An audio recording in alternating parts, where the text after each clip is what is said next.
Bonjour à tous, merci de la confiance. Vous salara na première chaîne YouTube à travers les mondes télé Chango. Vous en essayez mingi, vous en abino entretien et allélo, to yambi pour nabino. Parti n'a pas perdu les élections, il a gagné les élections. Boye bisa bango bati kapeli seki. Congolais asi à la muki. La muka asala ka ba réflexion ya bien pour na mboka oyo. FCC na la muka ba ebani bien. Manque à confiance ils a déjà. Il n'y a aucune coalition entre FCC et Nalamuka. Le fait que nous gardions jalousement les preuves que nous avons, c'est parce que nous avons un grand respect pour nos frères. Est-ce qu'ils sont ensemble? Est-ce qu'ils ont une union sacrée? Le blocage au niveau de la CENI a un nom. Il s'appelle M. Félix Tshilombo. On a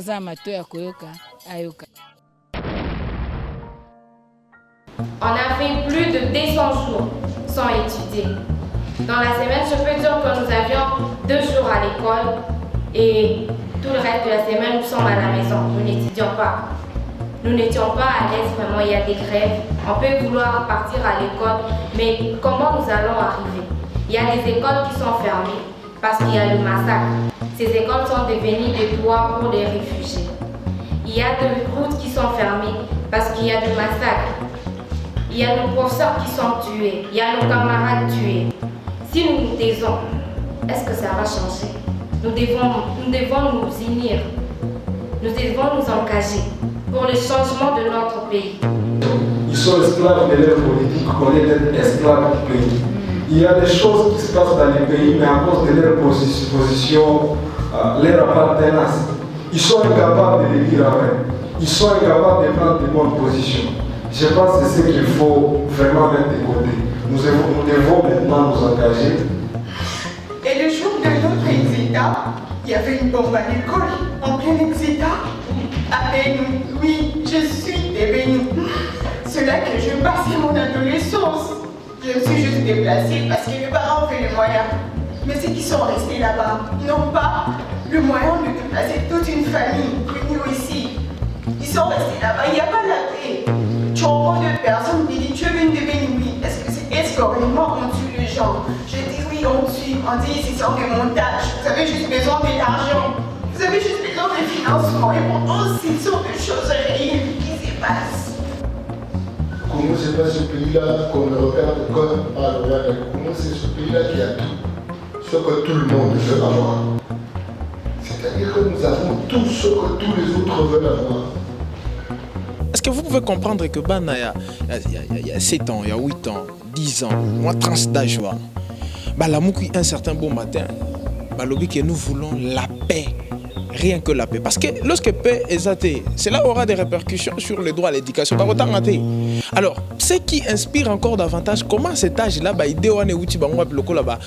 Soweto, 8 nuits devant la mairie, va subir un traitement cruel, inhumain, dégradable. Alors, pour le Congo, c'est une philosophie regroupant des personnes qui ont un cœur qui bat pour le Congo et qui a pour objectif d'écrire une histoire du Congo de dignité et de gloire. Et l'idée, c'est de regrouper toutes les personnes qui ont ce cœur qui bat pour le Congo afin qu'ils puissent agir ensemble pour ces changements qu'on a longtemps dit. Et pour y parvenir, cette philosophie, ce n'est même pas une organisation, cette philosophie pour le Congo a des valeurs. Et ces valeurs, ce sont, on va appeler, ce qui conduit cette philosophie.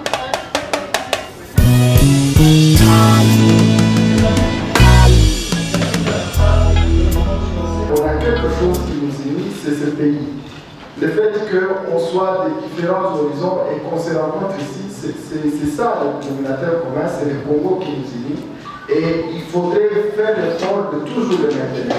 Nous savons que depuis des années, ce pays-là, ce dénominateur commun-là qui nous unit, il est menacé d'être d'inexistence, il est menacé.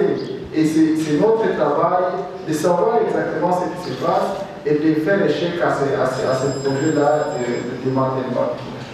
Et si nous sommes là, c'est évidemment pour présenter c'est quoi la situation, qu'est-ce qui se passe dans une partie de ce pays.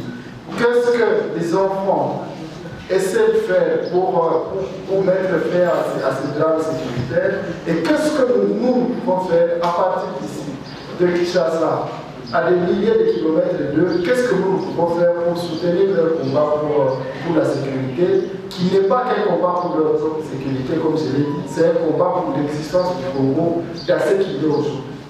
Alors, on va devoir commencer notre activité par un cri de guerre.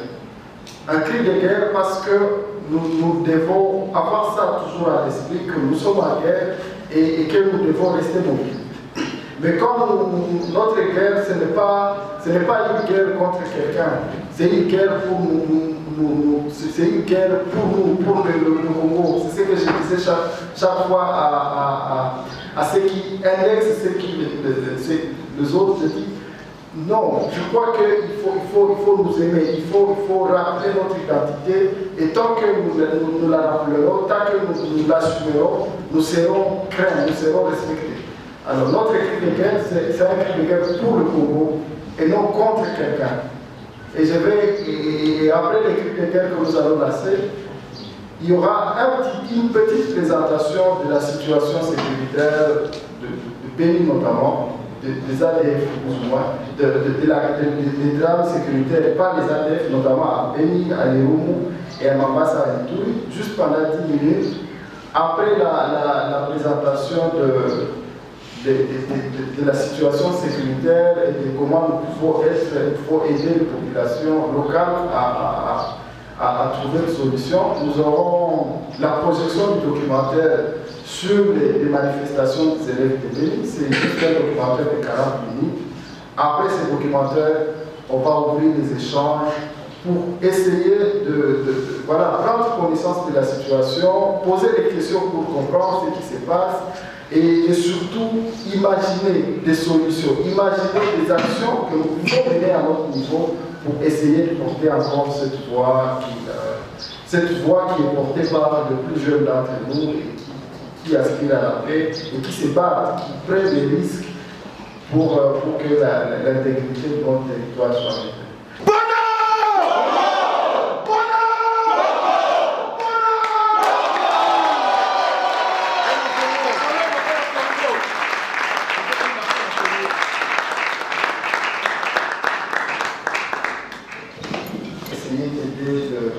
Les citoyens à retrouver la paix et surtout pour préserver l'intégrité territoriale de notre pays.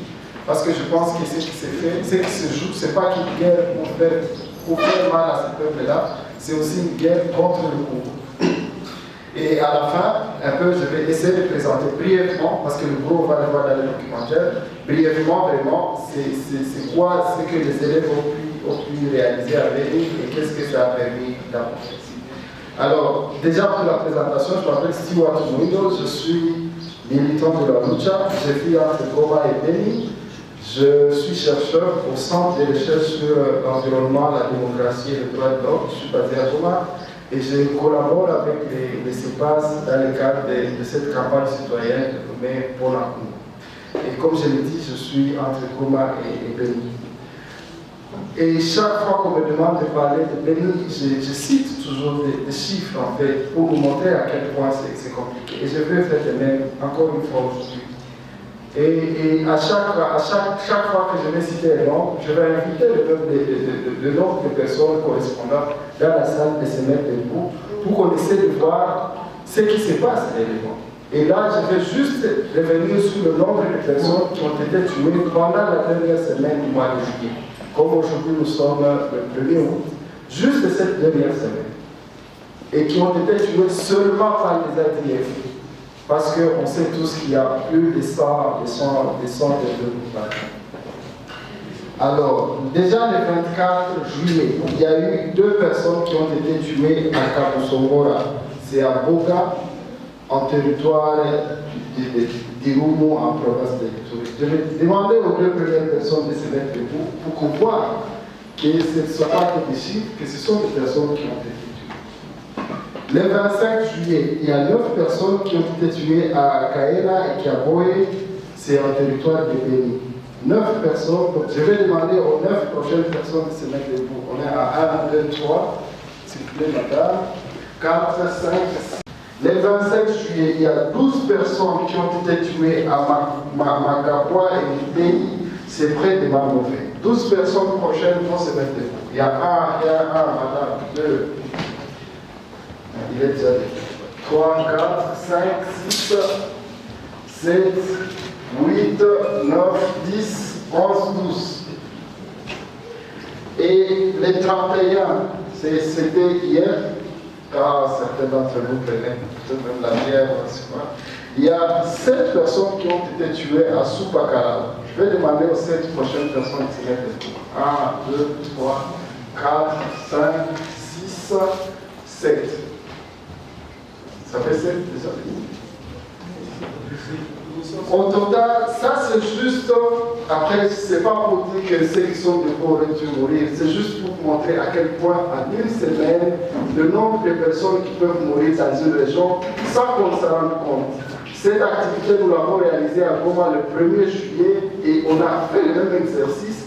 La deuxième semaine de juin, il y a eu 62 morts. Donc c'est pas que c'est cette semaine où il y a eu beaucoup de personnes. Au moins, je veux dire, au moins aujourd'hui, on est à 30, non, c'est 30. On est à 30 personnes tuées pendant une semaine, mais la dernière semaine de juillet, ils étaient à 60.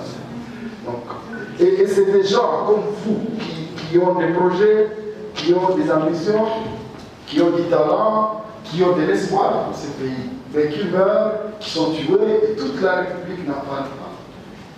Je vais vous inviter à vous mettre à vous asseoir.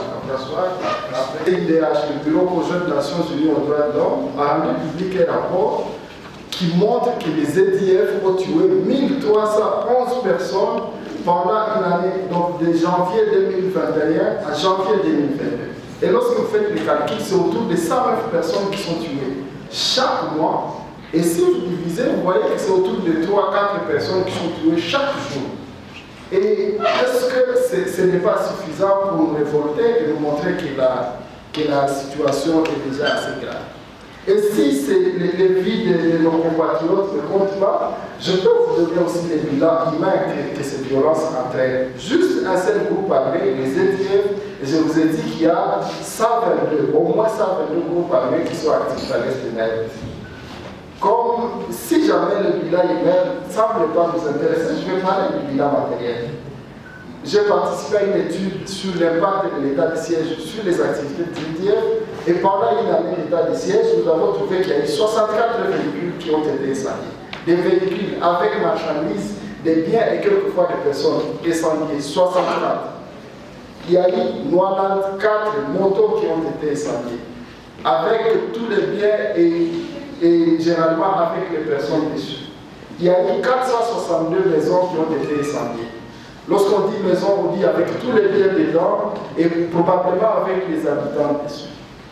Est-ce que ce n'est pas suffisant pour nous aider? Et ça ne commence pas aujourd'hui, parce que là j'ai donné les chiffres d'aujourd'hui, mais ça commence, tout ça s'est vécu dans la région depuis 2014. Depuis octobre 2014, c'est ça le rythme, et les gens continuent à mourir chaque jour.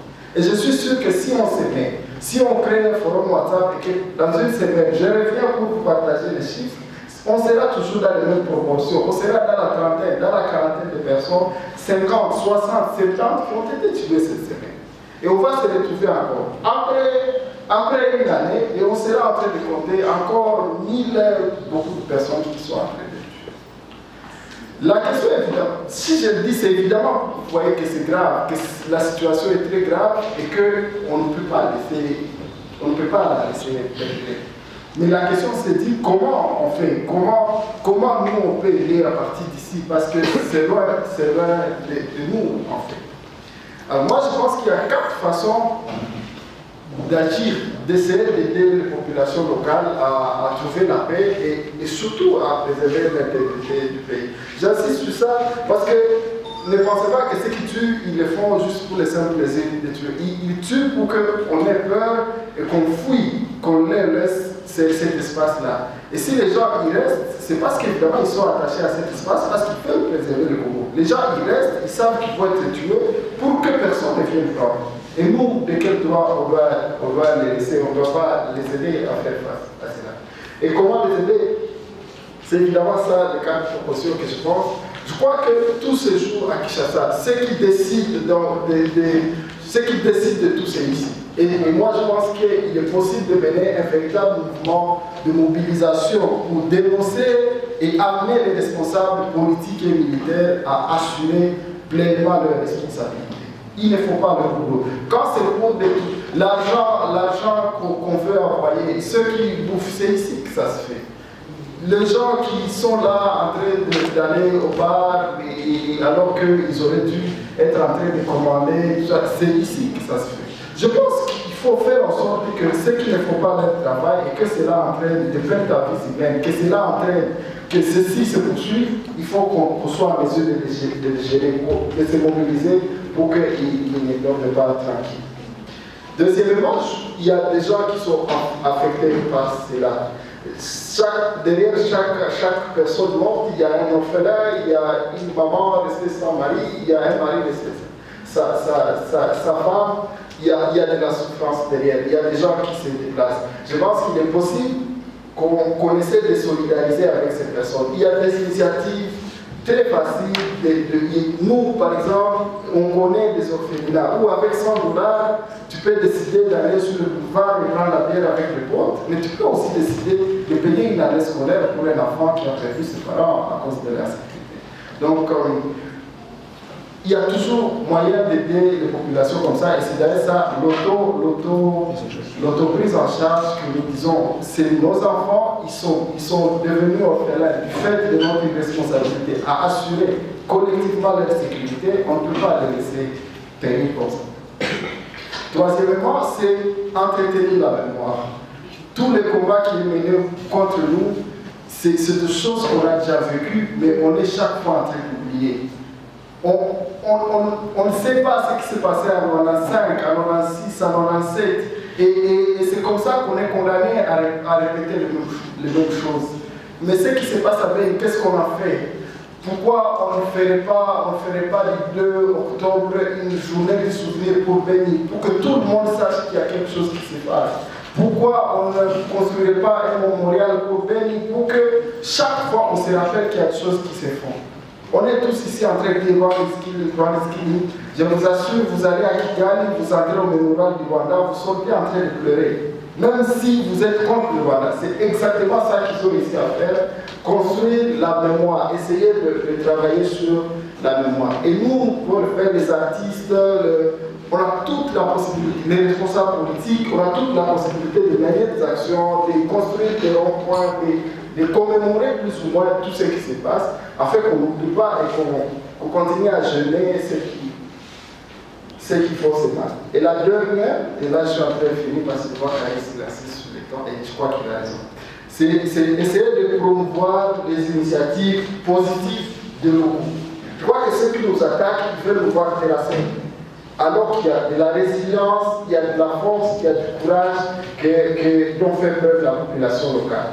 C'est tout ce qu'on va voir par exemple avec notre film, c'est voir que malgré ce contexte très difficile, il y a des gens qui s'élèvent et qui combattent courageusement. Le film qu'on va voir par exemple, a été réalisé par un réalisateur, regarde il s'appelle Kénou Moussial. Donc bref, il y a des choses intéressantes qui a raconté sur Beni, qui a promouvoir sur Beni, et c'est pour ça que j'ai remercié par exemple le CEPAS qui a permis qu'on soit en contact avec une partie des jeunes de Beni, notamment les élèves, qui courageusement ont mené un combat pour appeler les responsables politiques à assumer leurs responsabilités. Alors, bref, voilà plus ou moins les 4 façons dans lesquelles je pense qu'on peut agir. Et en parlant déjà de ces élèves, parce que c'est une étape qu'on va bientôt suivre, c'est que c'est des enfants, c'est des élèves et des écoliers, pour la plupart qui n'ont pas 18 ans, qui sont affectés doublement par les violences. Doublement d'abord parce que leurs parents, leurs oncles, ils sont tués, mais surtout parce qu'ils ne peuvent plus aller à l'école.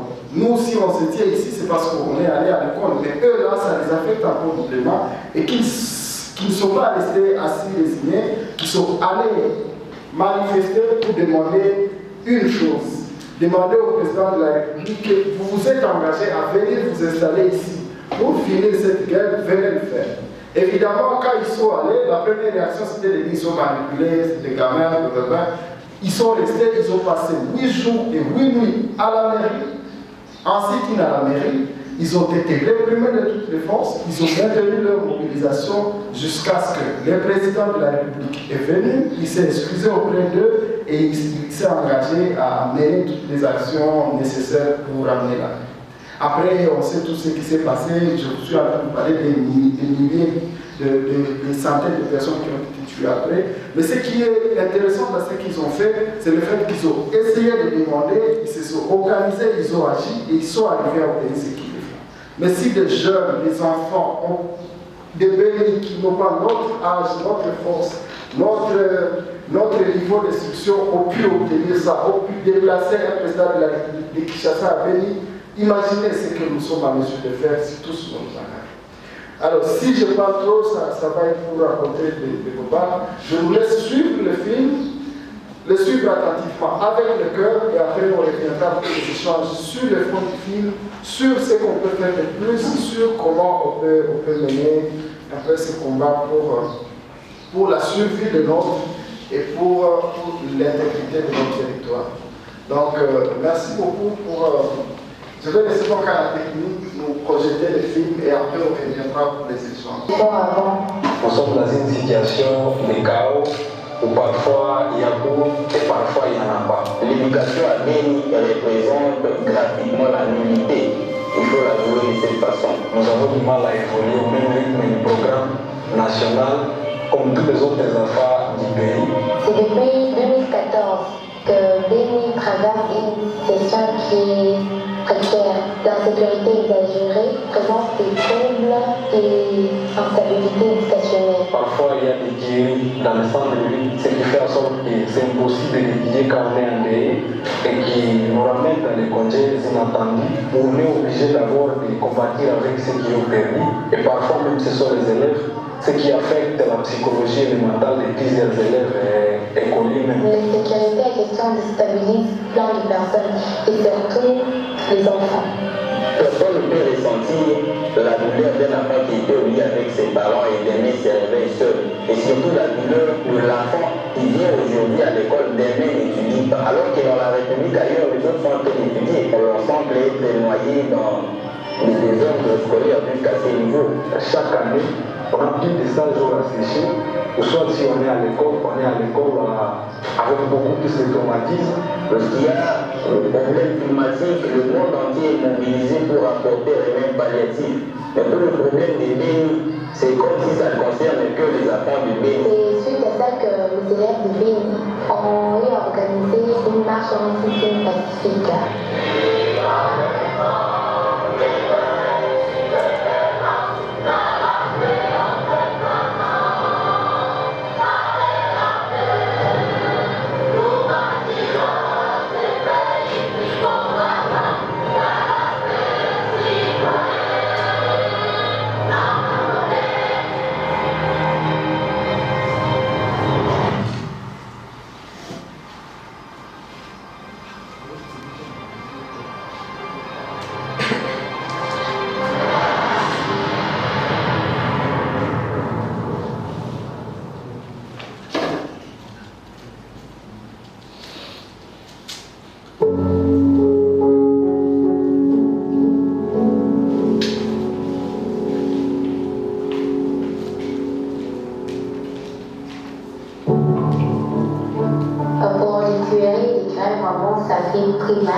Parce que il y a des fois, je vois des photos même des enfants, des non-parents, et ça me fait très mal de voir que quand tu es le parent, papa et maman, et on laisse un enfant de 10 ans, parce que cet enfant qu'on a laissé grandira avec un esprit de vengeance.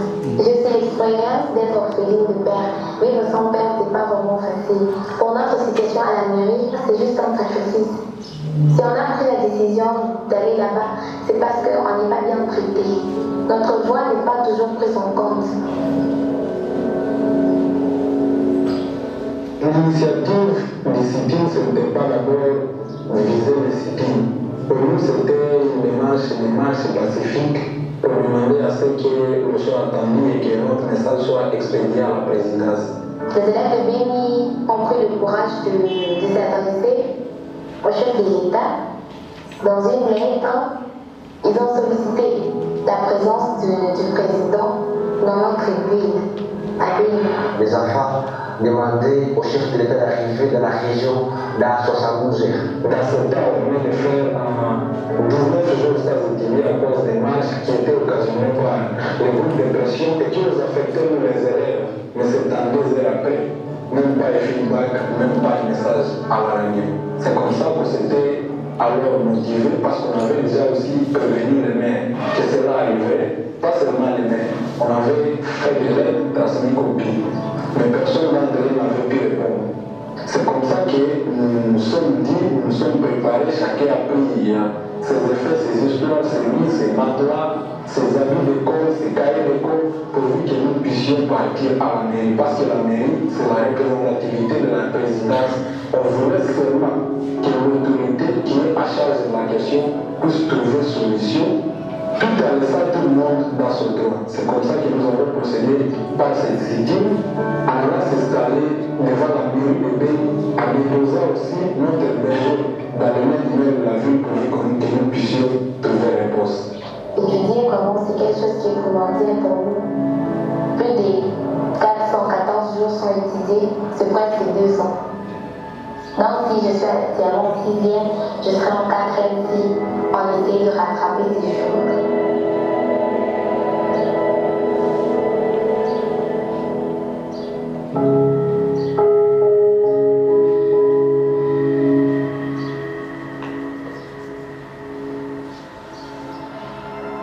C'était le moment pour les enfants d'attaquer, pas à ce moment, les conséquences de la cause. C'était le seul moment où on avait été unis pour aller réclamer ce qui nous revenait tous dans la salle. Personne ne s'y attendait et tout le monde était inquiet. Comment cela pouvait arriver? C'était beaucoup plus difficile pour certains des parents de comprendre que leurs enfants allaient passer la nuit à l'extérieur.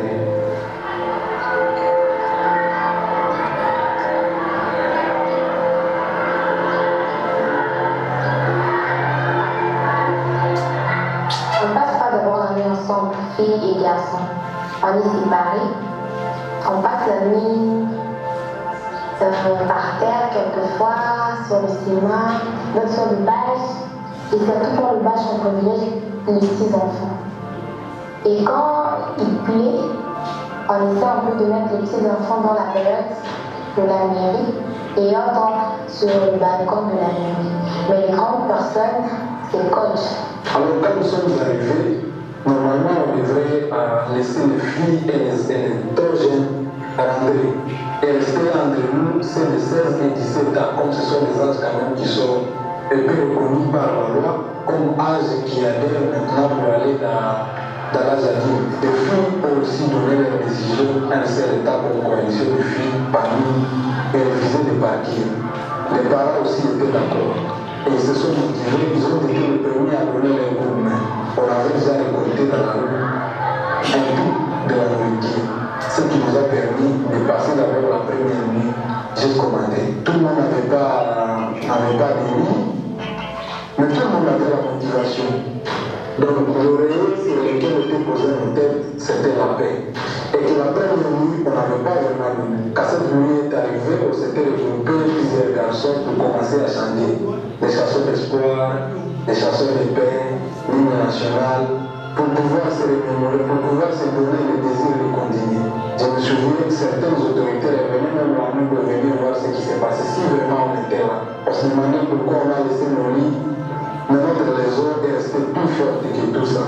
Au réveil, on était plus que des écoles, on était encore plus motivés que les élèves, on était plus à faim, on était cafards physique, mais en vrai, dans le moral, on était des vrais citoyens.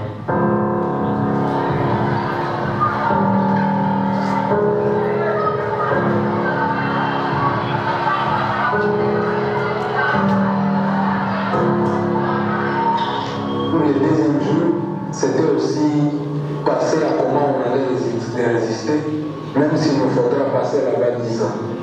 C'est le deuxième jour que le garçon a installé une douche là-bas, mais tout le monde se dirige vers la toilette de la mairie.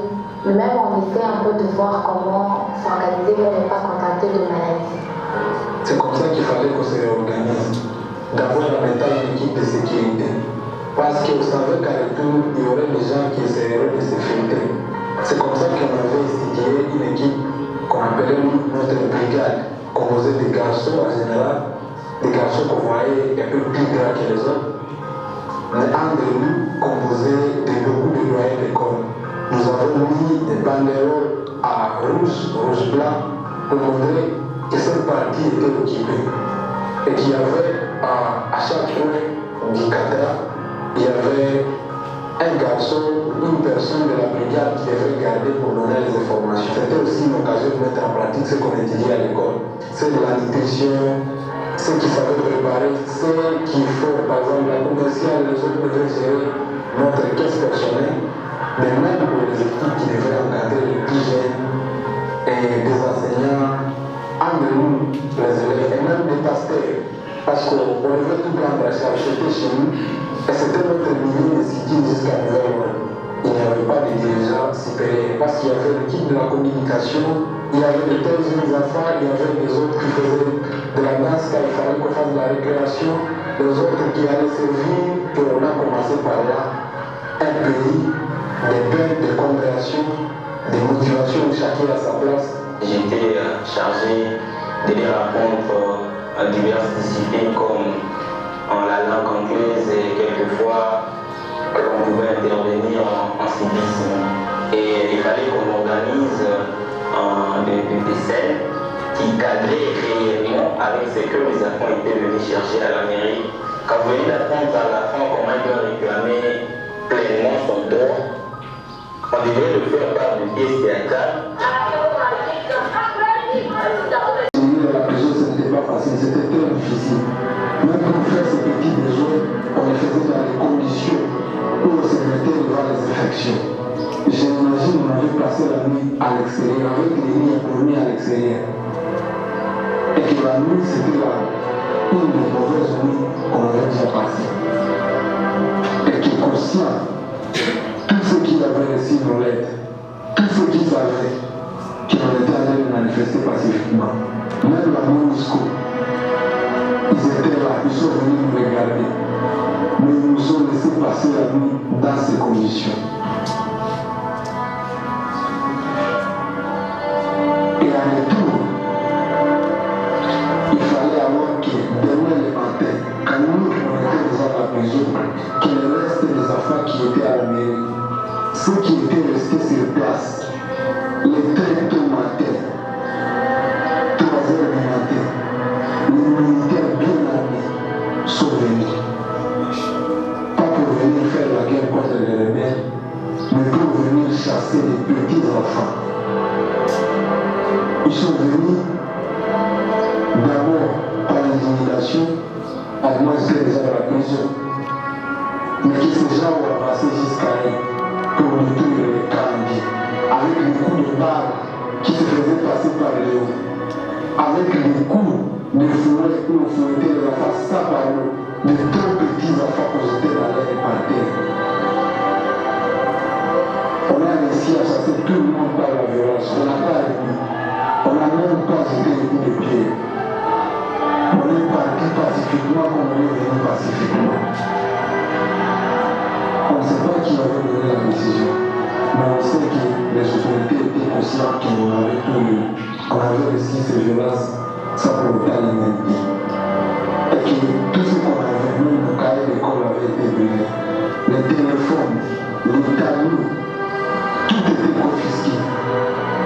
Même les scènes de souvenirs avaient été brûlées, comme si on assainissait un village de rebelles.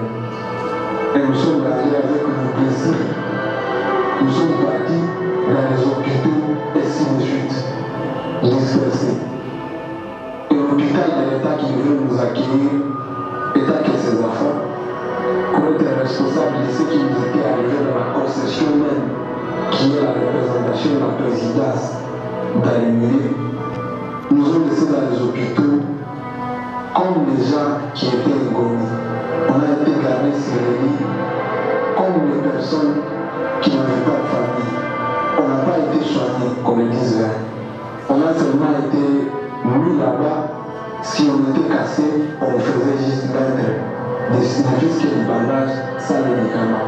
Si tu vas faire 3 jours ça qu'on vient te regarder, 3 jours ça qu'on se rend compte de comment tu évolues. Ceux qui devraient être guéris n'étaient peu. Ils ont encore subi des doubles problèmes parce qu'ils devaient se faire opérer après avoir quitté cet hôpital pour les hôpitaux privés où on va les faire payer, on les opère à nouveau. On a remis le plâtre 2 fois sur certains. Après ce temps, tout est resté silencieux. Sans procès, sans attente, sans audition et sans rencontre. Avec toute la population de ce coin de la République démocratique du Congo. Et le président de la République fait son entrée. Félix-Antoine Tshisekedi avait promis de parler à la population directement sans intermédiaire, mais pour raison de respect aux gestes barrières, on a essayé de faire un tri pour constituer les délégations. En principe, c'est après un temps que le président de la République a entrepris un voyage pour Goma, ensuite pour Beni. C'était quand même un soulagement pour nous parce qu'on voulait sa venue. Et que par chasse, nous avons été reçus. Cela était une preuve que notre élite n'était pas seulement pour nous endormir. Quels que soient tous les dégâts qui sont revenus, on l'avait quand même rencontré. Et ensemble avec lui, il a donné des compromis, des promesses de réalisation. Excellence, nous avons parmi nous les élèves qui avaient manifesté dernièrement. Vous aussi les écoutez, c'est bien sûr. Son Excellence, Monsieur le Président de la République démocratique du Congo, à vos respects. Je suis Jason Katia Mouiwa, mais aussi l'élève que vous avez vu se faire emprisonner pour votre arrivée ici à Beni, accompagné de 70 autres enfants. La question qui nous concernerait la plus, c'est la question éducationnelle. Je ne sais pas quoi dire pour pouvoir vous signifier la souffrance des enfants d'ici, à Beni. Et la grande réponse à notre prière serait la venue de la paix. Comme c'est elle qui porte et comme c'est elle la maîtresse de tous les droits pour nous les enfants de Beni.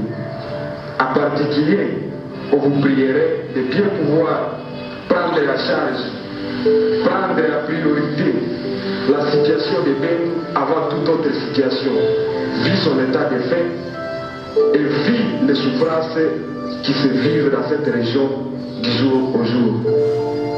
Je vous supplie de bien vouloir agréer la majorité des paroles des enfants de Beni et de bien vouloir accompagner le fait que les enfants de Beni ont passé 8 jours et nuits priant que leurs rêves soient une réalité, de bien vouloir les remettre dans une route où ils pourront continuer en espérant avoir une vie paisible et en espérant vivre dans la réalité des faits.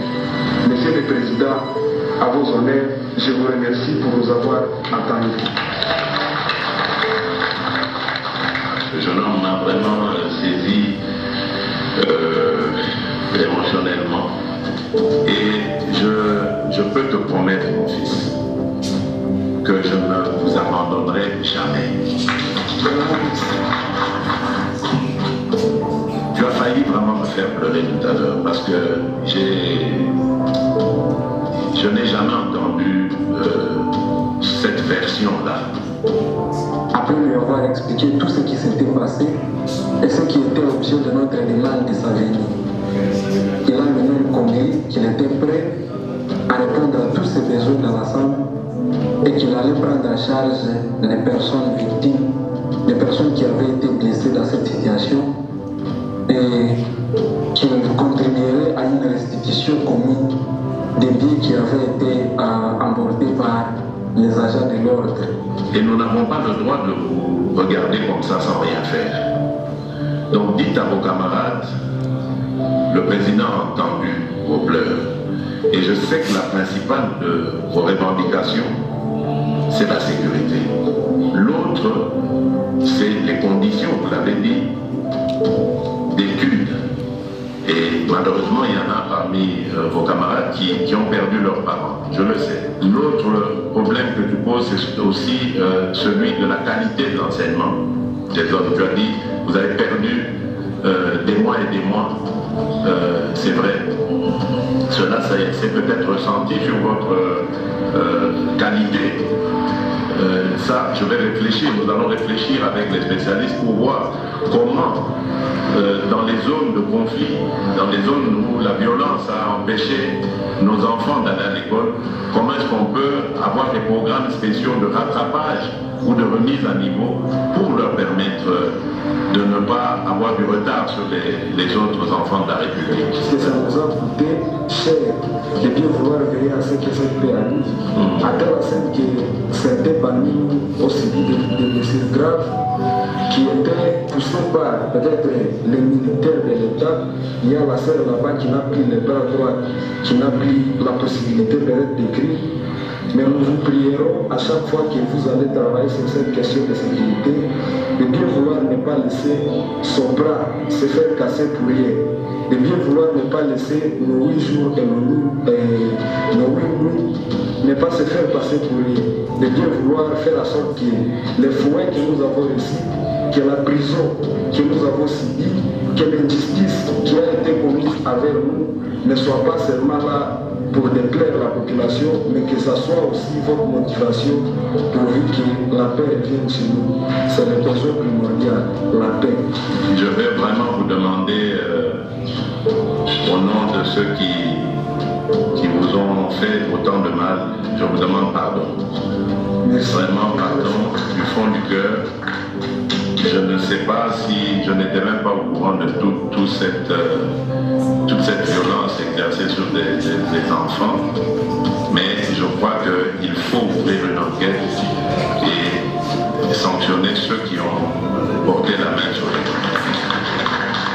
enfants. Et j'aimerais que vous dites aussi, que vous disiez aussi à mon protocole que vous donniez plutôt les noms de tous les jeunes comme votre camarade là-bas, qui ont eu des problèmes de santé, de blessures, pour voir comment est-ce que nous allons prendre ça en charge. Merci, Jason. Que Dieu te bénisse. Tout ce temps passé, il n'y a qu'une seule personne qui est partie pour les soins. La personne qui était présente lors de la rencontre, parce qu'on était à 5. Et que dans ces 5 personnes, il y avait une personne qui avait encore les plâtres sur sa main. Qui est parti pour Kinshasa, pourvu qu'on puisse refaire le plâtre de la main, parce qu'il était parmi les personnes qui avaient été mal soignées ici dans nos hôpitaux. Mais les autres, on avait demandé à ce qu'ils puissent trouver les soins. Les autres qu'on avait demandé leur nom, jusqu'aujourd'hui, ils n'ont jamais obtenu gain. Ils se sont fait soigner par leurs parents. Ils ont cherché à se faire soigner pour avoir des guérisons parce qu'ils ne devraient pas attendre une année, 2 ans à rester blessés. Ça devrait entraîner beaucoup à service.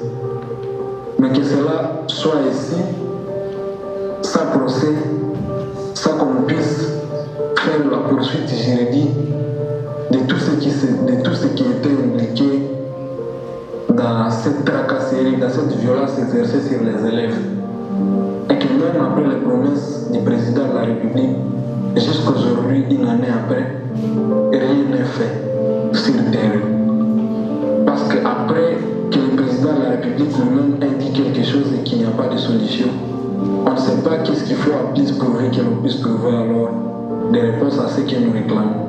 Ce n'était pas peut-être seulement la demande pour le président de la République, ni la demande pour soigner les personnes souffrant, mais que c'était une demande générationnelle pour dire à tous ceux qui seront élèves dans les années qui suivront, dire à tous ceux qui voudront avoir les cœurs pour aider les personnes qui sont victimes dans n'importe quelle circonstance là où il y a la raison, pour susciter tous ces Congolais citoyens qui ont encore ce cœur d'amour et d'espoir pour cette République, à rester ferme et à se positionner et à donner des actions qui peuvent être comme des leçons morales aux générations qui peuvent suivre. Jusqu'aujourd'hui, on continue à créer par la même voie la paix et étudier dans les bonnes conditions.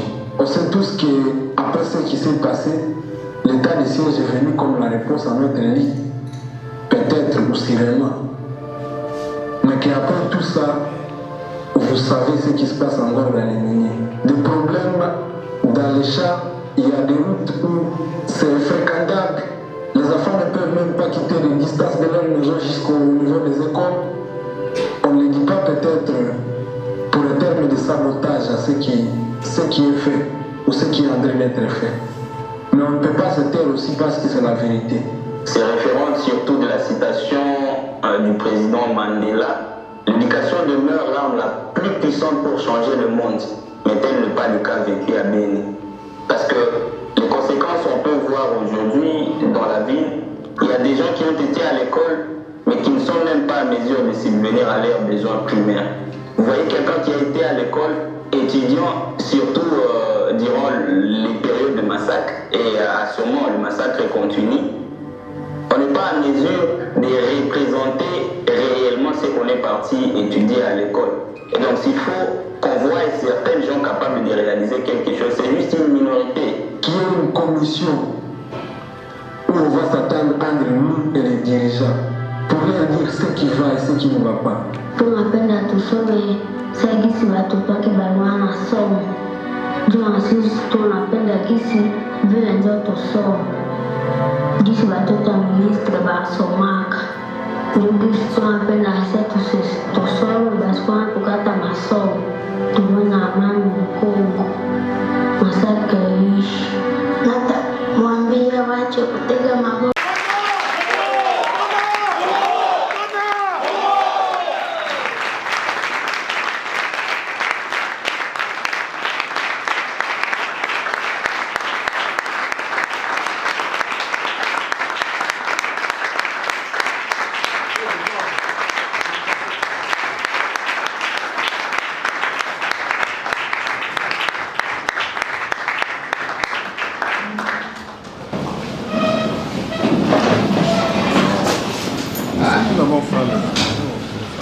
Après, on va accorder la parole à Jason, et puis juste quelques mots, peut-être pendant 2 ou 3 minutes, et on aura un moment d'échange après.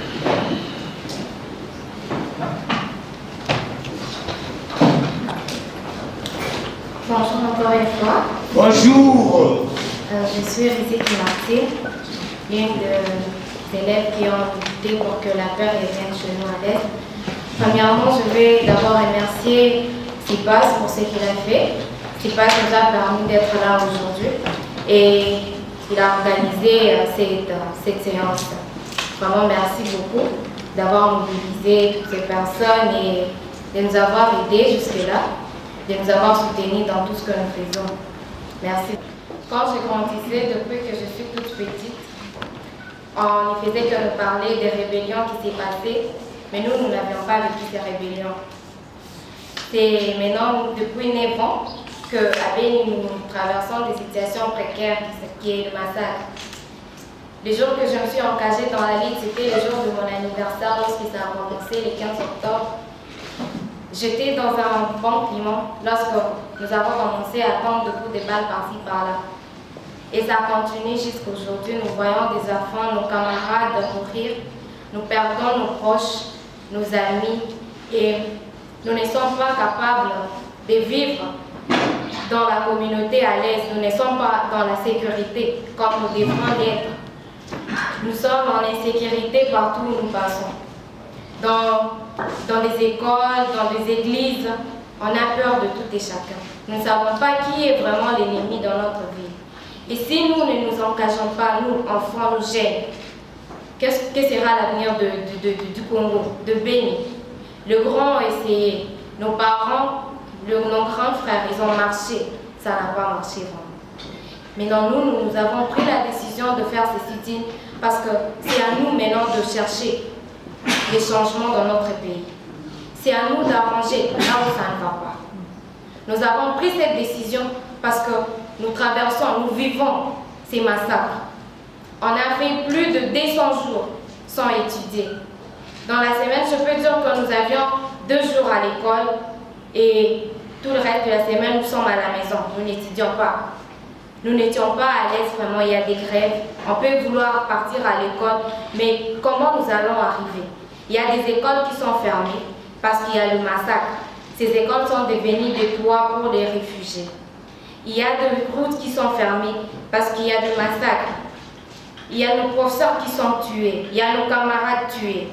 Si nous nous taisons, est-ce que ça va changer? Nous devons nous unir. Nous devons nous engager pour le changement de notre pays.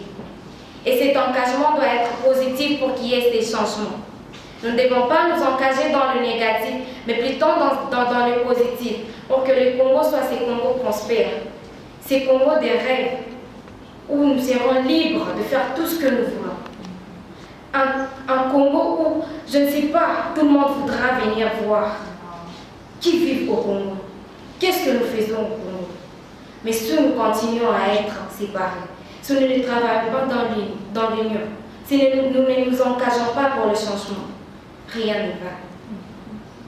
On sera juste ces Congos qu'on va appeler Congo, c'est un pays de life. Donc, en RDC, on ne fait que prendre l'alcool. En RDC, on ne fait que se balader, on ne fait rien. Nous devons travailler. Nous devons lutter pour qu'il y ait ces changements. Nous devons vraiment nous engager. Vous êtes plus grands que nous. Vous avez l'expérience. Vous devez nous soutenir, nous renforcer. Pas nous décourager dans ce que nous faisons, mais plutôt nous encourager et nous soutenir. Nous devons travailler ensemble. Beni, c'est une partie de la RDC. Comme je peux dire que je suis à Kinshasa, je suis chez moi. Je suis sur ma terre.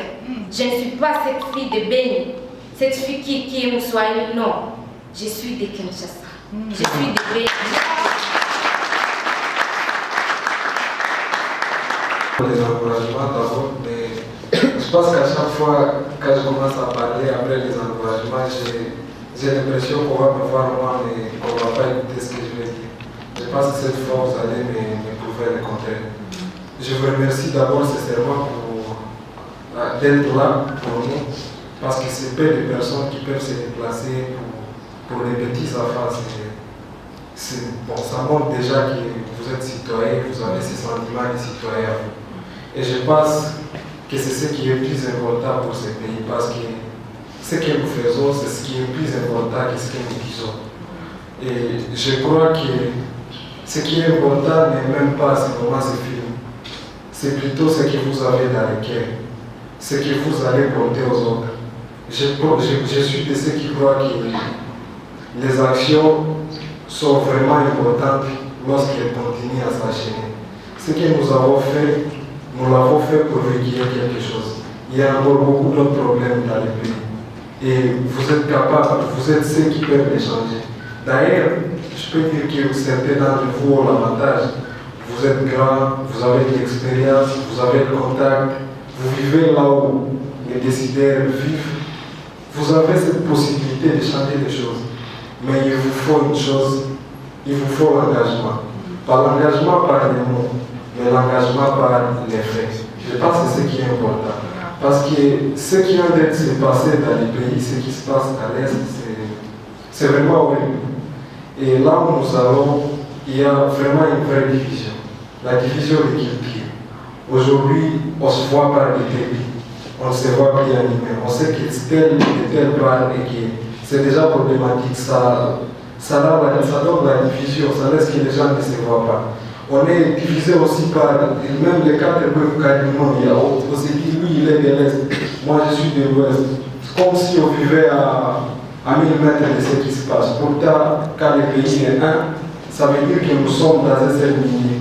Ce qui touche une autre partie, ça nous touche tous.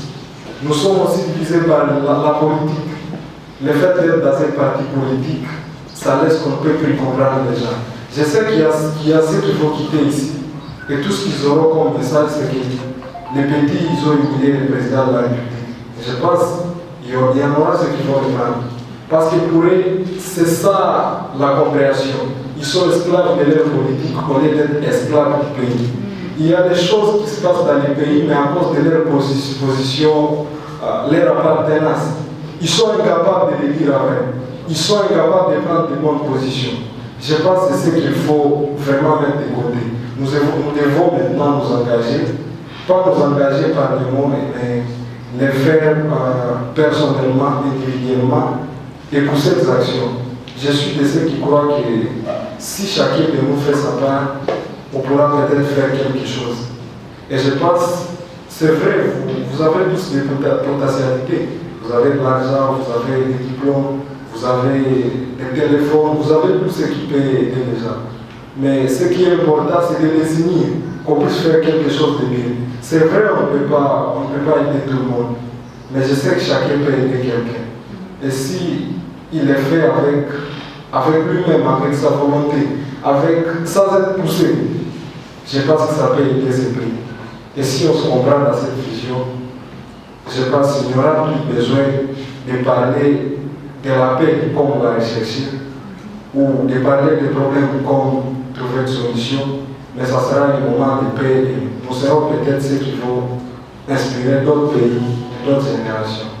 Je vous remercie. La question de savoir si dans Kinshasa, il y a encore des enfants qui peuvent, à cet âge-là, s'exprimer comme ça. Pas dans le sens de la langue parlée, mais dans le sens de la cohésion de la pensée. Vous avez remarqué ça aussi? Parler de l'engagement, mais je sens l'engagement qu'il y a dans ces enfants. Moi, quand on parle d'engagement, je pense directement à Messi. Je l'aime Messi. Je vois quand il est en dehors du terrain de football, quand on dit Messi va entrer, on sent de la détermination dans le gars. C'est vous qui avez dit à un moment, j'ai suivi ce film pendant très longtemps, mais chaque fois que je le suis, je pleure encore. C'est vous, hein? Moi, quand vous avez applaudi, je me suis étonné un peu. Je me suis dit, ah, on va mettre là. Pas si ma beau, tout va ça. Vous savez, quand on a une mission dans la vie qu'on a, j'étais en 4e année primaire, ici au collège, quand on devait faire un concours d'éloquence sur, moi mon thème c'était moralisation et engagement. Mon mémoire de philosophie porte sur la responsabilité. Je parle de l'engagement, de la responsabilité.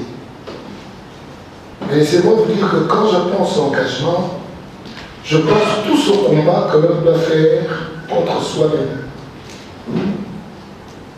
L'enfant disait, votre appartenance politique vous empêche de voir les choses qui se passent parce que vous avez des rapports à aller donner. Madame Coller. Mais vous savez, c'est ce que je vois chaque jour, c'est ce que je ne sais pas si vous avez les yeux pour voir ça, mais c'est ce qu'on voit chaque jour quand on sort de sa maison. Je dis parfois, ah, faire des malades.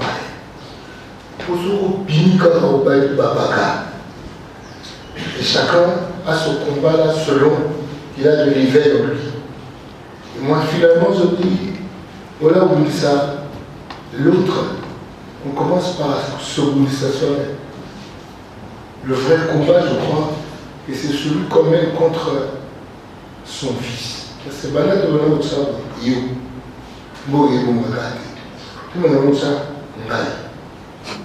quelle est notre part? Parce que je ne sais pas si vous avez remarqué comme il est devenu égoïste comme pas possible.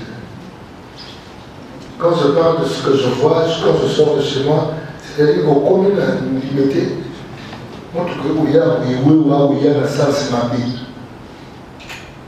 Les gens comme le mois qui où il y a beaucoup de temps c'était. Parce qu'on parle là du bien.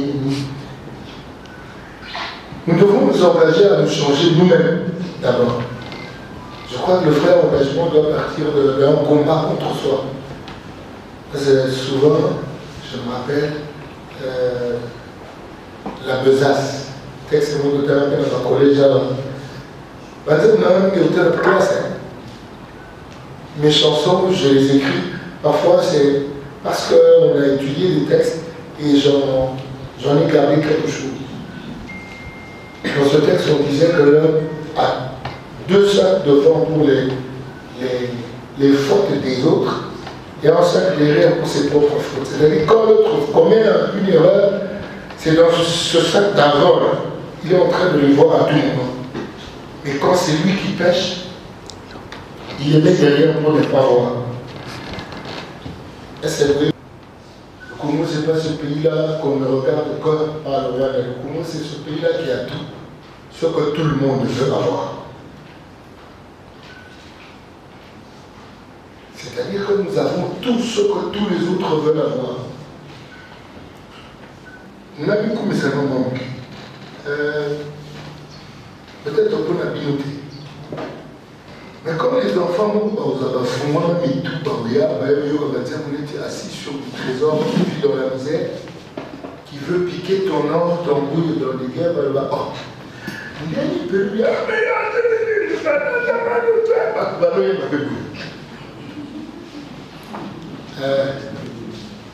parfois, on passe pour des cons, les amis, ça c'est vous Patrick, et M. Babin, vous avez écouté la sienne. Ça devient de plus en plus un frère humain. De dire,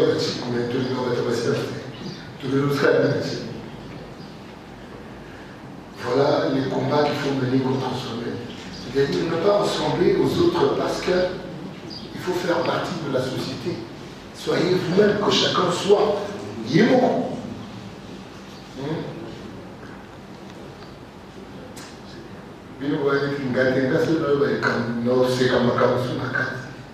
Que la lumière soit, chacun soit, que chacun soit soi-même. Et rappelez-moi que la lumière soit.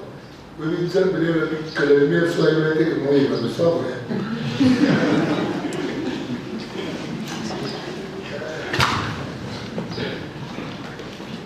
Mais est-ce que je ne sais pas si vous avez retenu un truc, quelque chose de ce que j'ai dit.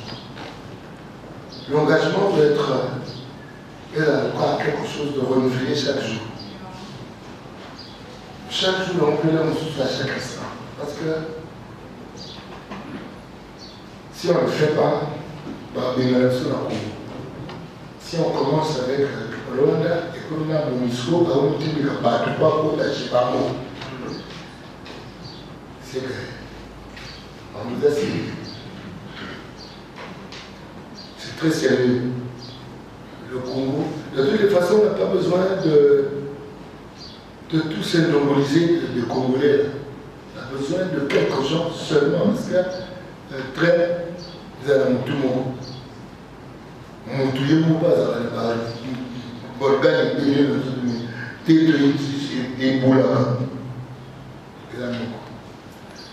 si déjà il y a un groupe qui s'engage dans l'engagement, c'est la toute théologie à vous.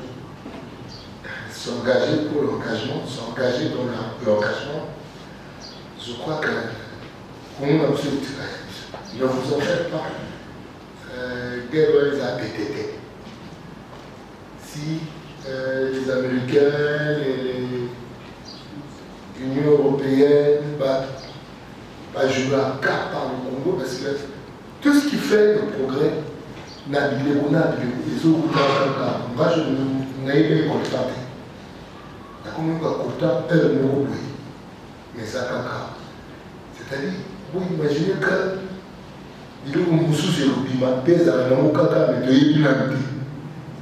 je me rappelle une fois j'étais à Kolwezi. On est le monde de temps avec un bus. Par les voyages, j'étais dans ce cahier, comme ordinateur, surtout comme ça, c'est un gouvernement. C'est-à-dire, déjà,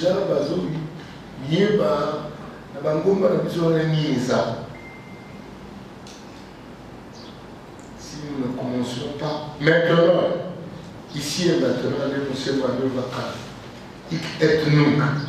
si on ne commence pas maintenant, pour ceux qui n'ont pas encore pris la décision de s'engager, j'espère que vous aurez su quoi.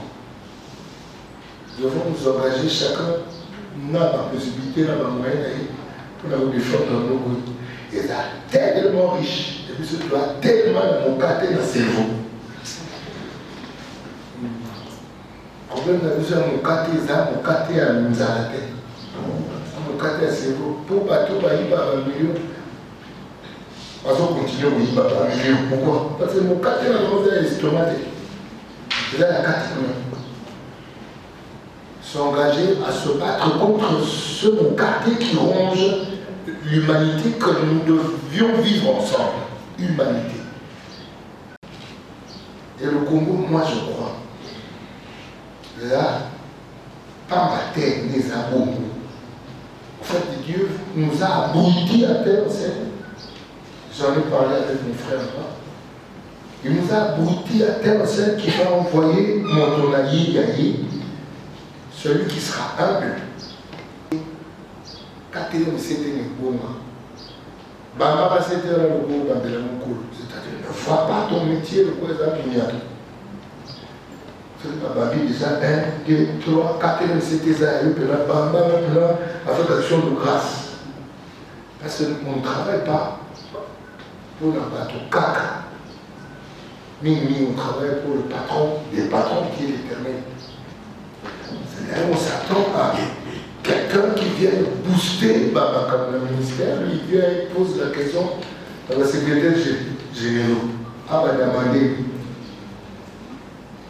Est-ce que vous croyez qu'un ministre comme ça peut travailler pour l'éternel? Alors que l'éternel n'a même pas besoin de bon avion, ça ne peut pas aller.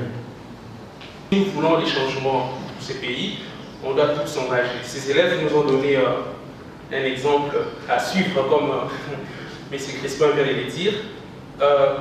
Pour le compte de notre organisation, nous avions eu organisé une activité pour insérer au fait dans les écoles un moyen qu'on appelle le club de paix. En fait, c'est un projet qui avait été financé par la Suisse pour le compte de Wilfred RDC.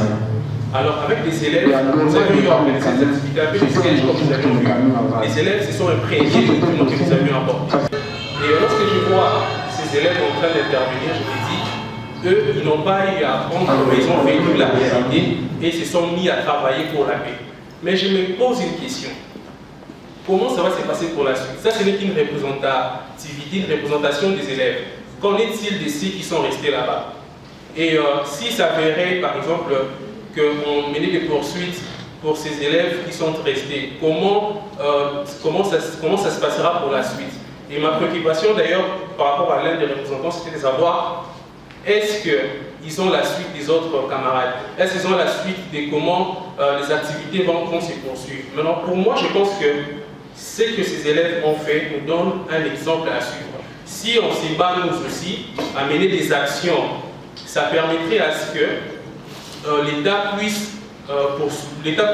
nous accompagner et l'État puisse trouver des solutions par rapport à ce qui se passe. Mais lorsque je parle de moyens que nous pouvons mettre en place pour permettre à ces élèves de mener des actions ou encore insérer des moyens pour la paix, c'est par rapport au programme. Parce que j'ai entendu lors du discours, lors de propositions ou encore de moyens que le chef de l'État a donné, il a dit qu'il pourrait aussi trouver une possibilité où il y aura des experts pour venir aider pendant ces moments ici pour enseigner ou encore amener les élèves à rattraper leur programme. C'est alors que moi je propose à ce qu'on puisse insérer le moyen, le mécanisme de la formation sur les, comment on appelle, le civisme, qu'on puisse aussi intégrer le moyen où on va enseigner à ces élèves les droits humains. C'est alors qu'ils pourront aussi réagir. Et tous, nous allons mettre la main de la pâte. Et ici, en RDC, on peut aussi suivre les pas, alors que même s'il y aura des arrestations, même s'il y aura les façons dont nous avions vu les élèves ont été malmenés, il y aura toujours des possibilités pour trouver les moyens. Au début, j'ai dit que nous sommes des acteurs de notre propre destin. Pourquoi? Parce que lorsque les activités se multiplient, c'est alors que l'État aussi va réagir. Si le président de la République était venu là-bas, c'est parce qu'il y a eu une succession d'activités. Donc on doit aussi fournir des efforts, mais ne pas les faire de manière un peu plus désordonnée. Ces élèves, je répète, ne sont qu'une représentativité, mais je me préoccupe par rapport à la suite. Donc s'il peut essayer un peu de spécifier, est-ce que les autres qui sont restés là-bas, comment est leur sort? Ici, nous voyons que l'image de quelques élèves, mais les autres, c'est ma préoccupation. Et j'ai suggéré à ce que nous puissions mener plus des actions. Quand nous avons projeté ces documentaires, ils étaient en train de suivre parce que ça était en ligne, c'est sur Facebook. Ils sont en train de suivre ce qui se passe là, mais ils sont quand même avec nous. C'est pas que nous venons rester ici et nous allons abandonner nos camarades, non. Nous sommes venus juste passer le message, conscientiser chacun de nous pour ce qui se passe à Béni. Et du côté de ce que vous avez dit, il y a risque qu'on puisse emprisonner les autres, nous arrêter.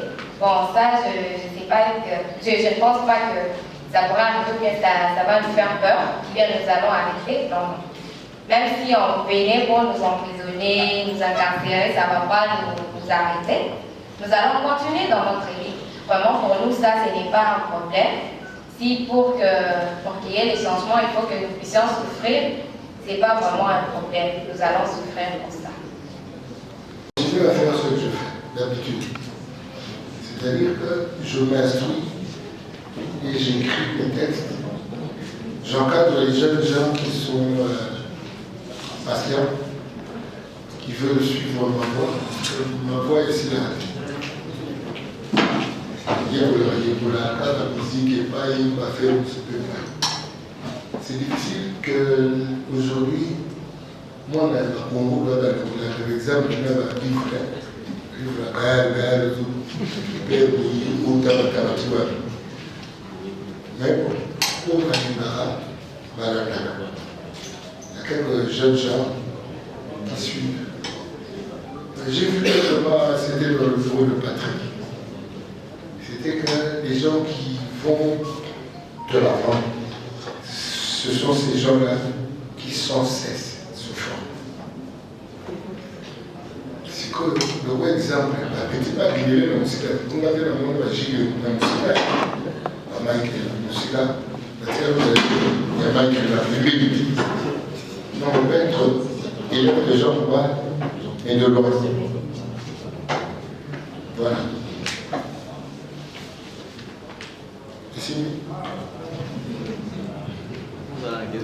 Nous allons continuer au salon de se continuer à apprendre. Je peux être un modèle à distance, mais celui qui va m'approcher, je ne refuse pas. Et le jour de notre exita, il y avait une bombe à l'école, en plein exita, à Béni. Oui, je suis de Béni. C'est là que je passais mon adolescence. Je me suis juste déplacée parce que mes parents avaient les moyens. Mais ceux qui sont restés là-bas n'ont pas le moyen de déplacer toute une famille venue ici. Ils sont restés là-bas, il n'y a pas la paix. Tu rencontres deux personnes qui disent tu es venu de Béni, oui. Est-ce que réellement on tue les gens? Je dis oui, on tue. On dit ce sont des montages. Vous avez juste besoin de l'argent. Vous avez juste besoin de financement. Et pourtant, ce sont des choses réelles qui se passent. Alors, c'est révoltant, bien sûr. Nous voulons le changement, nous voulons la paix à Béni. Si une partie de ton corps est malade, tu vas faire tout pour la soigner. C'est le Congo. Si je représente le Congo, si mon bras est malade, je vais faire tout pour la soigner. Alors c'est Béni. Béni a besoin d'être soigné. Béni a besoin de la paix. Béni a besoin, ces enfants, ils sont dynamiques comme elle a dit. Ils ont besoin de la paix pour qu'ils puissent investir, pour qu'ils puissent travailler et aller de l'avant. Ils n'étudient pas dans des bonnes conditions, c'est vrai, parce qu'il y a massacre, il y a ville morte, il n'y a pas vraiment d'activité, rien n'avance, rien ne marche. Et là où il y a la paix, il n'y a pas d'avancement, vous savez. Là où il n'y a pas la paix, il n'y a rien qui va marcher. Alors ils ont juste besoin de la paix. Si ce n'était pas le massacre, ils n'allaient pas être là aujourd'hui. Ils allaient faire autre chose. Ils allaient travailler à cause du massacre, la raison pour laquelle vous les avez vus se présenter aujourd'hui. Parce qu'ils ont vraiment besoin de la paix. Vous avez entendu, je ne sais pas, vous êtes dans quel parti politique, une fois que vous prenez le pouvoir, vous oubliez toutes les promesses que vous avez faites. Vous avez dit que vous allez revoir et tout, mais où est-ce que vous avez mis tout ça une fois au pouvoir? Je Je ne sais pas à quel parti politique vous êtes attaché, mais ils ont besoin de la paix. C'est des marchés qui s'en aillent. Merci. Merci beaucoup. On va... Alors, c'est la quatrième. Bonjour à tous. Je voulais rassurer tout le monde. Je me permets de le dire. Rassurer tout le monde. Alors, Pona Congo, c'est une philosophie regroupant des personnes qui ont un cœur qui bat pour le Congo et qui a pour objectif d'écrire une histoire du Congo de dignité et de gloire. Nous partons de cette philosophie de Lumumba qui s'était dit qu'il fallait que l'histoire du Congo soit, on va dire, une grande histoire qui est de dignité et de gloire. Et cette philosophie s'est dit qu'il faut que tout commence par la base. Et l'idée, c'est de regrouper toutes les personnes qui ont ce cœur qui bat pour le Congo, afin qu'ils puissent agir ensemble pour ces changements qu'on a longtemps entendus. Et pour y parvenir, cette philosophie, ce n'est même pas une organisation, c'est cette philosophie pour le Congo a des valeurs. Et ces valeurs, ce sont, on va appeler, ce qui conduit cette philosophie. Et entre autres, il y a ce qu'on appelle l'engagement. Parce qu'on s'est dit que si chacun pourrait s'engager pour une cause quelconque, on va parvenir à trouver des solutions. Et du côté de l'engagement, il y a ce que nous appelons la responsabilité. Il se peut que les gens ils s'engagent, mais ils s'engagent d'une manière éparpillée. Si chacun est d'abord responsable de son engagement, on peut trouver des solutions. Et après, il y a ce qu'on appelle l'autoprise en charge. La plupart des fois, on a toujours entendu les solutions aux problèmes de notre pays venir d'ailleurs. On n'est pas les premiers acteurs incontournables pour des solutions. Alors quand on se prend en charge, ça nous permet de trouver des solutions avec des moyens, on va dire des bords, sans pour autant attendre des gros moyens pour des solutions durables. Et enfin, il y a ce qu'on appelle l'unité. Parce qu'on parle de la philosophie que lorsque beaucoup de petites personnes qui font beaucoup de petites choses à beaucoup de petits endroits, ils se mettent ensemble, on peut voir ces changements directement. Pona Congo, c'est une ASBL, c'est une organisation politique ou je ne sais pas moi, comment définir? Alors Pona Congo, je l'ai dit, c'est une philosophie. C'est une philosophie qui regroupe les personnes de partout en RDC qui ont un cœur qui bat pour le Congo, qui veulent ces changements dans ce Congo, qui attendent qu'il y ait ces changements longtemps entendus. Ce n'est pas un ASBL, ce n'est pas un parti politique, ce n'est pas une organisation. Je vais dire c'est une philosophie. Il faut comprendre qu'au départ, c'est que nous sommes organisés en réseau. Un réseau peut-être qui est, je vais dire, poussé pour ne pas dire soutenu, parce que ça serait très fort, et qui est poussé par les centres. Et ces réseaux regroupent tous les jeunes qui ont un cœur qui bat pour le Congo partout en RDC, afin qu'ils puissent d'abord commencer dans leur communauté, et ils peuvent passer au niveau de leur quartier, de leur ville, afin de trouver une solution au problème du Congo. C'est que les CEPAS, c'est les CEPAS qui jouent le rôle des propulseurs. Ils poussent les jeunes, ils poussent les personnes engagées pour ce Congo nouveau que nous tous nous attendons depuis plusieurs années. Donc il n'y a pas de visée politique, il n'y a pas une influence politique? Il n'y a aucune influence politique. Par sa définition, les CEPAS travaillent dans les social. Et moi, je pense que les problèmes du Congo sont d'abord sociaux. Et si on trouve des solutions au niveau de la base, on peut trouver des solutions durables à tous ces problèmes du Congo. Comment vous contactez? Mais contacter personnellement. Contacter l'organisation. L'organisation a une page, je vais dire Facebook, Instagram, où on peut la retrouver, même une chaîne YouTube. Mais moi, je pense que l'organisation est contactable à Kinshasa au niveau du CEPAS, où on peut retrouver facilement des personnes qui boostent cette philosophie qui se trouve pour le Congo. Il n'y a pas un numéro de téléphone pour l'organisation? Certes qu'il y a un numéro que je n'ai pas, je vais dire bloqué, mais il y a un numéro pour le Congo qu'on peut facilement trouver si on arrive au CEPAS. L'adresse la plus facile selon moi, c'est de venir au CEPAS et là on peut avoir des informations supplémentaires par rapport au réseau. Je préfère l'appeler le réseau parce que ce n'est pas vraiment une organisation du genre formelle avec des structures très compliquées comme on l'a toujours eu au Congo. Sens nango ezali éveil de conscience, ezali engagement, ezali responsabilité, ezali auto-prise en charge, ezali paix, unité.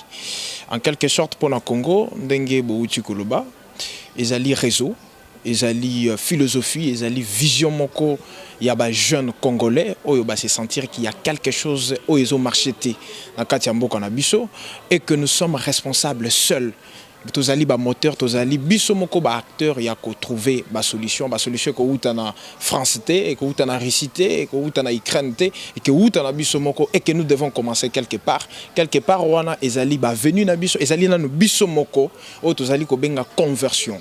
On doit nécessairement s'auto-changer avant to bandana ko changer ba famille na biso to changer ba venir na biso to changer quartier, commune et ville, parce que aujourd'hui on ne peut pas prétendre changer la République démocratique du Congo na nyonso tozali ko vivre lorsque biso moko na ba différentes étapes ya vie na biso tozana ngote.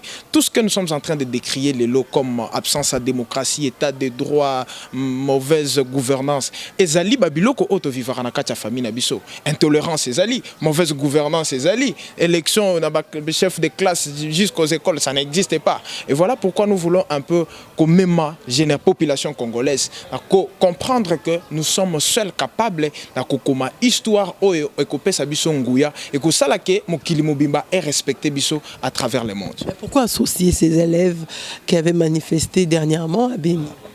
Ces élèves, pesibiso, lesomoko yamakasi, parce que nous parlons engagement et que projection à film auto Kolanda ezali aussi engagement à la population congolaise. Est-ce que vous pouvez comprendre que il y a 7 ans, il y a 8 ans, 10 ans, moi trans d'âge, un certain beau matin, lobby que nous voulons la paix. Rien que la paix. Parce que lorsque paix est athée, cela aura des répercussions sur le droit à l'éducation. Alors, ce qui inspire encore davantage, comment cet âge-là, Soweto, 8 nuits devant la mairie, subir un traitement cruel, inhumain, dégradable, dans la prison, jeté brutalement, mais ils n'ont pas arrêté. Et c'est jusqu'aujourd'hui qu'ils réclament toujours la paix. Malgré mbongo, malgré le traitement, malgré la répression, ils ont toujours allongé la corde jusqu'à l'horizon. Voilà un peu, c'était pour nous une façon de veiller conscience que ceux qui sont banamiqués, la bongo. À plus forte raison, nous qui sommes encore grands, qui avons de l'énergie, qui pouvons subir tout ça. Pourquoi nous croisons les bras en train seulement de dire que Kondibazo gère Mboka bien, ceci ne va pas, il faut accuser, il faut se plaindre. Pourquoi ne pas se mettre debout et puis dire non? Pourquoi ne pas être acteur du changement à partir de nous-mêmes, à partir de nos avenirs, nos quartiers, nos cellules et jusqu'au sommet de l'État? Voilà un peu l'importance de la projection et à film Nabiso. Rôle majeur et Bandaïgo jouer en quelque sorte une activité.